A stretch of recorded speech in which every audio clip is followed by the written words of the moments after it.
What is going on, guys? Welcome to the first round of the Shoot 'em Up Showdown. Today we're going to take a look at the orange section of my bracket, all 8 shooters. We're going to show some gameplay footage. We're going to go over some pros and cons for each one of these games. And then the hard part. We are going to make some decisions today. We will fill out our 4 winners that will advance to the Sweet 16. So without further ado, let's just jump right into it. First up, guys, we've got 1943 Kai, the arcade port, coming off of Capcom Classics Collection.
.1943 Kai is going up against a little-known PlayStation gem called Shooter Space Shot.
Alright, so we looked at gameplay footage of both of those awesome shoot 'em ups. Here are my notes for 1943 Kai.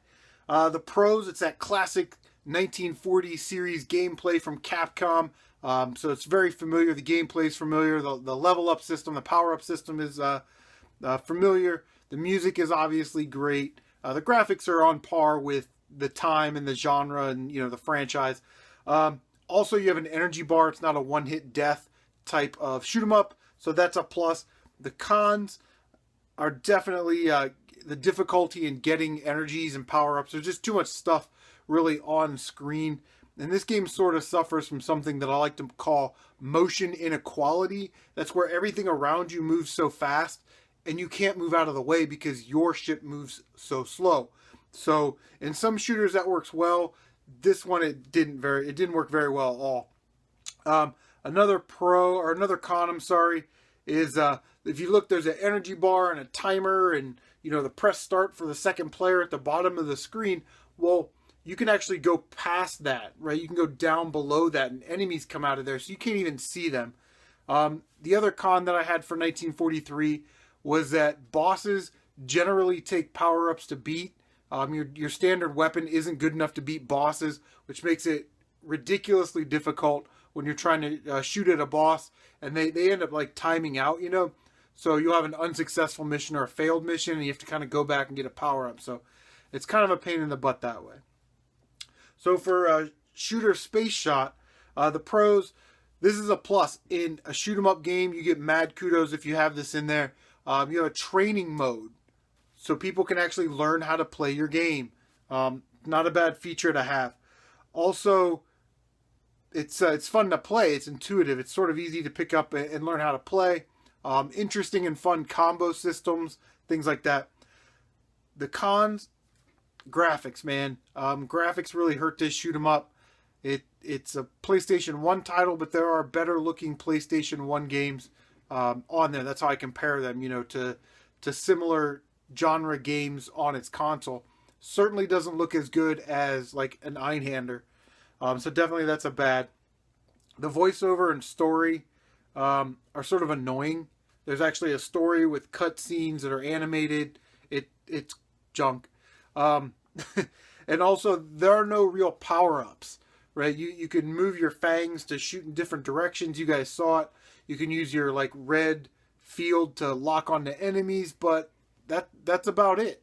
So with that said, guys, here are our two competitors.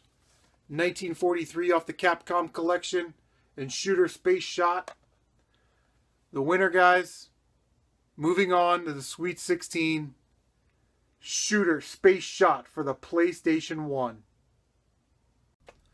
Alright, here we go. Tough decisions already. First matchup goes to Shooter Space Shot for the PlayStation 1, but matchup number 2 is even tougher.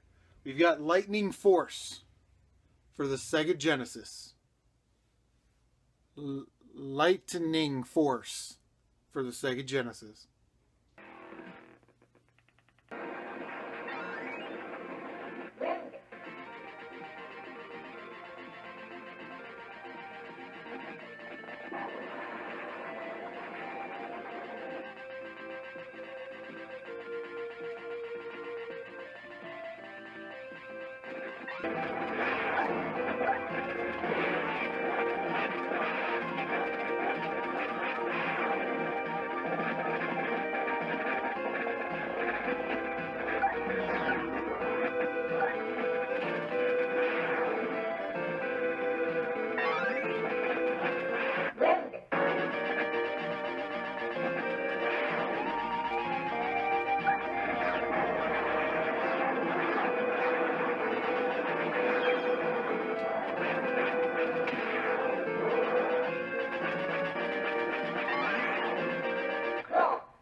Now, Lightning Force is going up against one of my all-time favorite games, especially for the Sega Master System. In my opinion, the best port. This is Choplifter.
Alright guys, that was the gameplay footage for Lightning Force and Choplifter Orange Bracket second round matchup. For Lightning Force, the pros, I've got stage select, the ability to select your own levels out of the first four there. The power-up system, there's a great variety of power-ups. It looks, plays, and sounds fantastic. I mean, when you put this game in, it's a Genesis game, and it sounds like it and feels like it. It has that sound to it that makes it just amazing. So, some of the cons for Lightning Force. The first thing that you notice right away with this game is that there's a very steep learning curve. Okay, you're gonna die. You're gonna die a lot. The game moves fast. You need some situation-specific power-ups. You sort of need to collect weapons and know which of those weapons work well on bosses and other enemies. And if you die with one of those powerful weapons, then you lose it. So you have to like collect it again, which makes it absolutely brutal when it comes to the difficulty. But like I said, it is a steep learning curve, but it's a really fun game. So for Choplifter, the pros, it's very colorful. It holds up well for an 8-bit Sega Master System game. It's got kick-ass music, and it's fun to rescue the hostages. It's kind of satisfying. You need 40 to move on to the next level. The cons for Choplifter, the downside of Choplifter, is that it's pretty short. There's only like 4 levels in the game, and it's basically the same gameplay over and over and over. Just blow up the building, rescue the hostages, take them back. Unfortunately, one of the really big cons to Choplifter, and you got to have it if you're going to have the best shoot 'em up of all time, you have to have some type of power-up or level-up system. This game does not have that. But Choplifter 3 for the Super Nintendo, you know, they sort of fix that problem. You got missiles and all kinds of other stuff. Those are the pros and cons of each of those two games, Lightning Force and Choplifter. The game that is moving on to the Sweet 16 to take on Shooter Space Shot will be Lightning Force for the Sega Genesis. All right, the third matchup in the orange division of my shoot 'em up bracket has this shoot 'em up, Star Soldier Vanishing Earth. Mission 1. Rumbling. Realistic simulation system activated.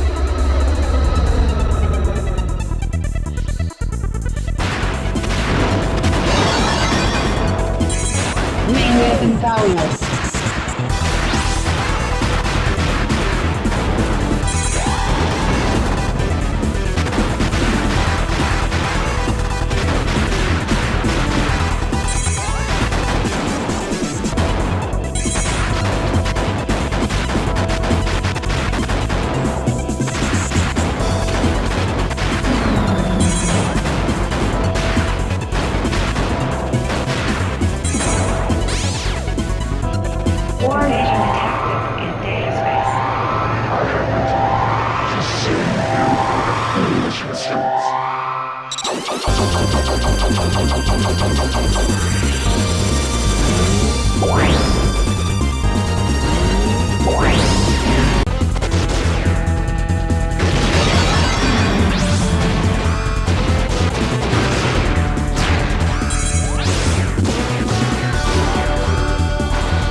Main weapon powerless.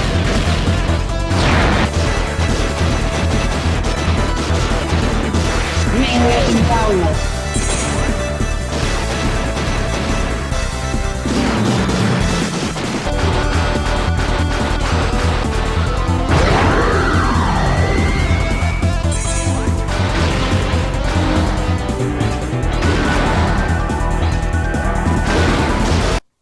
And Star Soldier Vanishing Earth is taking on another Sega Master System game. Very awesome shoot 'em up right here. Fantasy Zone 2, The Tears of Opa Opa.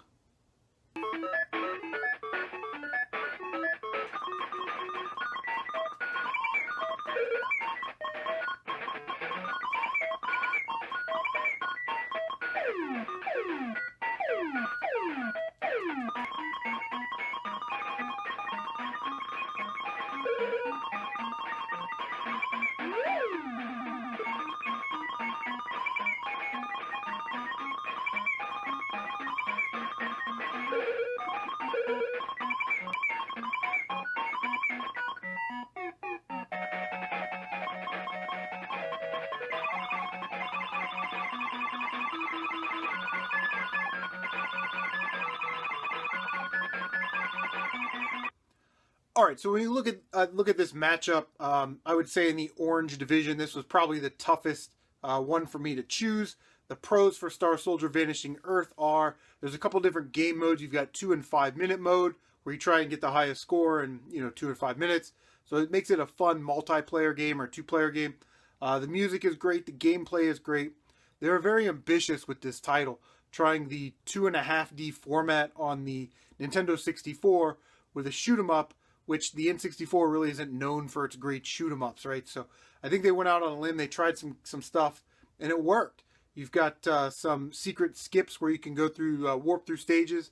You got 3 different ships, each with their own characteristics, and a really nice feature to have in a shoot 'em up. When you're powered up and you die, you don't lose all of your power ups, right? You go back a power up level and you can regain your strength.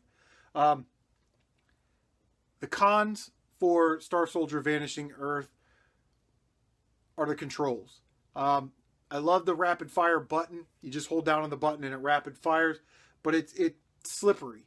So you hit left and you go to the left or wherever and you go whoop, and then you kind of drift a little more than you anticipate. So that takes a little while to get used to. There's a learning curve there. Also, because there's so much on screen and they were very ambitious, like I said, with the 2.5D aspect of it. Some of the enemies and some of the bullets are hard to see, so you really have to kind of train your eyes to pick up on those, or at least know your screen clearing bomb button is, so you can avoid getting hit. Fantasy Zone 2, The Tears of Opa Opa, is a fantastic game. I recently picked it up this year, and it's a fun shoot 'em up. It's actually, I think, better than the first one, so if you're going to get a Fantasy Zone game for the Master System, get the second one. But the pros is that it's colorful, it's bright, colorful, fun to play. It's got that interesting back and forth type gameplay that Defender has. The map screen, you can't really tell where things are on the map screen like you would be able to in Defender. Okay, so here's the cons with Fantasy Zone. When you die, you lose your power-ups, all of them, and you have to collect money and find the shops and go in the shops and rebuy your power-ups. That's not that big of a deal, but it does suck when you lose all of your power-ups on a fluke hit from the bad guys there. Also, the gameplay is sort of monotonous. It's sort of the same thing. You shoot the pods, find the warp, go to the next area, shoot the pods, find the warp. There's not a lot of varying enemies from that aspect. You know what I mean? Like, it's sort of the same game every level of the game. And I don't really think that makes a fun shoot 'em up, but it is a fan favorite and people like it. So we'll see. Decision time. I still don't know. The winner of matchup 3 in the orange bracket between Fantasy Zone 2 and Star Soldier Vanishing Earth goes to Star Soldier Vanishing Earth. If you have an opportunity to pick this game up, do so. I know I'm an N64 fanboy, and that may seem like a fan choice, but if you look at them both objectively, Star Soldier is the better game when it comes to shoot 'em ups. It just offers a lot more. So Star Soldier Vanishing Earth is moving on, and as you can tell by my tone and my body language, that was a very difficult choice. One of many, I'm sure. All right, we are at the end of the orange section of the bracket. One matchup left to go. The first game is Legendary Wings for the NES.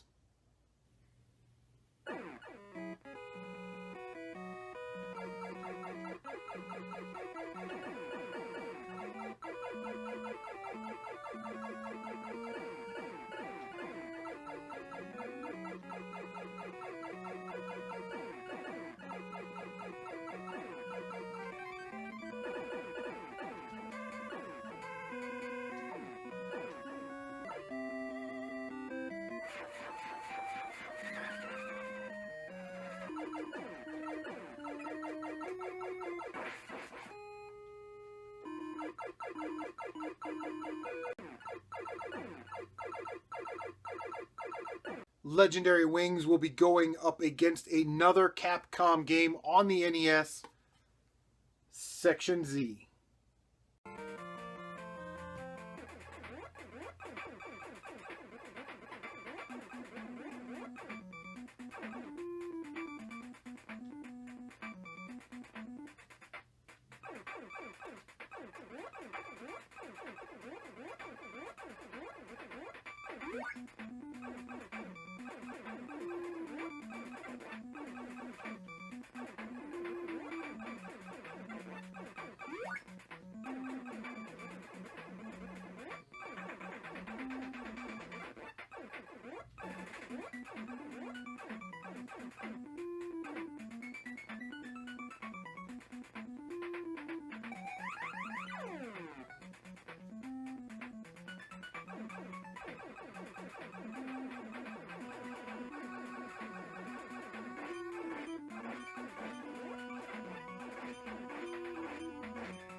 Alright, so we just took a look at some gameplay for both Legendary Wings and Section Z.